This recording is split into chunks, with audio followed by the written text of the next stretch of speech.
Guys, welcome back to my channel. আজকে হচ্ছে Sunday, আর Sunday তো ছুটির দিন। তো আজকে বাড়িতে একটু আনন্দ করব সবাই মিলে। পুরো ভ্লগটা দেখতে থেকো আর সঙ্গে থেকো। সকাল সকাল সবাই উঠে পড়েছে। বাবু এদিকে মুখটুক ধুয়ে নিয়েছে, আর আমি এদিকে একটু টিফিনের জন্য ছোলা ভাজা বসিয়ে দিয়েছিলাম।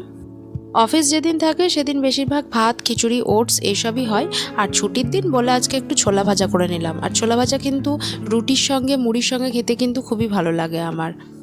সানডেতে বেশিরভাগই আমি এই হালকা পাতলা টিফিনই বেশি খাই। আর এদিকে বাবুকে আমি পড়তে বসিয়ে দিয়েছিলাম, ওইখানে পড়াশোনা করছিল আর আমার সঙ্গে গল্প করছিল।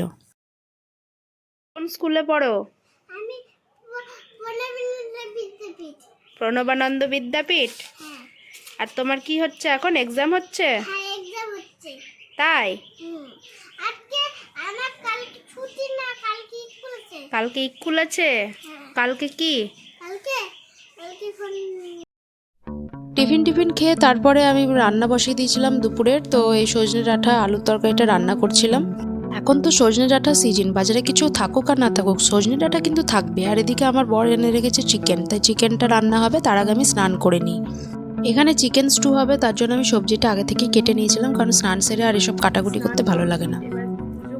তারপরে রান্না বান্না করবো। চলো দেখো কি করছি।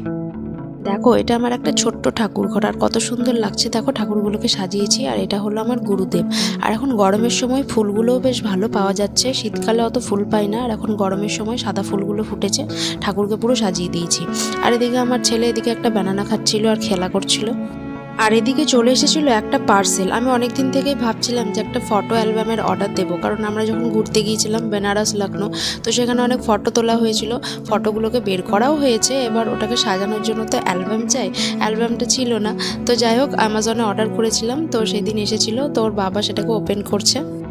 অ্যালবামটা ঠিকই ছিল, কিন্তু পেজগুলো মনে হচ্ছিল একটু পাতলা পাতলা, মানে একটু সাবধানে উল্টাতে হবে, না হলেই ফেটে যাবে আর কি। প্রথমে তো ফটোগুলো ঢুকছিলই না, তো যাই হোক ওরা বাপ বেটা মিলে এখানে ফটোগুলো ঢুকাতে থাকুক, আর আমি এদিকে রান্না বসাই। আমার ছেলে তো এসব কাজ দেখলে তো একদম বসে থাকবে না, শুধু এটা ওটা নাড়তেই থাকবে, বদমাশি করতে থাকবে।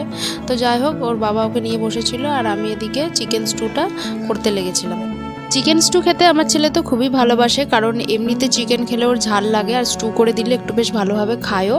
আর 3 পিস চিকেনেই ওর হয়ে যাবে। চিকেনগুলোকে সেদ্ধ করার পর আমি পরে ছাড়িয়ে নেব। আর দেখো সবজিগুলোকে ভালোভাবে ভেজে নিয়েছি, আর ওটাকে প্রেশারের মধ্যে দিয়ে দেবো, দিয়ে চিকেন স্টুটা পুরো বানিয়ে নেবো।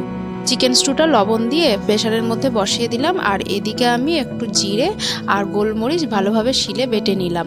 এটা চিকেন স্টু করার পরেই দিয়ে দেবো। আমার বাড়িতে মাংস রান্না হলে শুধু একটাই প্রবলেম হয়ে যায়, কারণ আমার শ্বশুর শাশুড়িরা আবার মাংস খায় না, তো তাদের জন্য আলাদা তরকারি কিংবা মাছ সেটা আলাদা কিছু করতে হয়। তো যাই হোক এখানে আমি চিকেন কষাটা বসিয়ে দিয়েছি, আর এদিকে আমার স্টুটাও হয়ে এসেছে। তো ভালোভাবে চিকেনটাকে কষিয়ে নিলাম।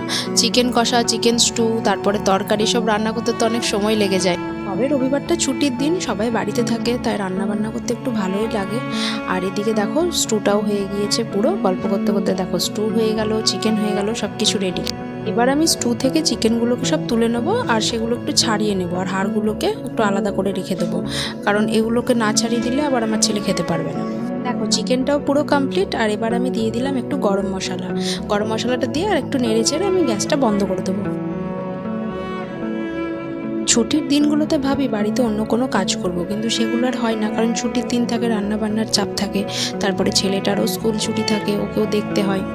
দুপুরে ভাত খাবার পর তারপর সন্ধেবেলায় চলে গিয়েছিলাম বাজারে, কারণ আমাদের কিছু কেনাকাটার ছিল। আমার ননদের জ্যাঠা শ্বশুর মারা গিয়েছিল, তাই এবার তার শ্রাদ্ধ কাজে তো জামা কাপড় দিতে হবে, তার জন্য আমাদের কিছু কেনাকাটা ছিল। চলে গিয়েছিলাম দোকানে। বাজারে গিয়ে আমি কিছু নেব না তা তো আর হবে না, তাই আমি একটা নিয়ে নিয়েছিলাম নাইটি, আর আমার শাশুড়ির জন্য একটা নাইটি নিয়ে নিয়েছিলাম। কেনাকাটা কমপ্লিট, এবার চলে এসেছিলাম বাড়িতে। আর বাড়িতে এসে তোমাদেরকে ওপেন করে ওগুলো দেখাবো যে কি কি নিলাম। ননদের জন্য নিয়ে নিয়েছিলাম একটা শাড়ি, আর ওর শাশুড়ির জন্য একটা নিয়েছিলাম, আর শ্রাদ্ধ কাজে তো একটা শাড়ি দিতে হবে, তাই হালকা শাড়িটা নিয়েছিলাম। আর পুচকুর জন্য একটা গেঞ্জি নিয়েছিলাম, আর এই দেখো এই দুটো নাইটি, এটা তো তোমাদের ভিডিওর প্রথমেই দেখিয়েছিলাম। আর ওর ছেলের জন্য দুটো জামা নিয়ে নেওয়া হয়েছিল। ওদের দুই ভাইয়ের জন্য দুটো জামা নিয়েছিলাম, যেটা দুটোই গ্রিন কালারের, মানে ভাই দাদা দুজনেই একই ম্যাচিং ম্যাচিং করে পরবে।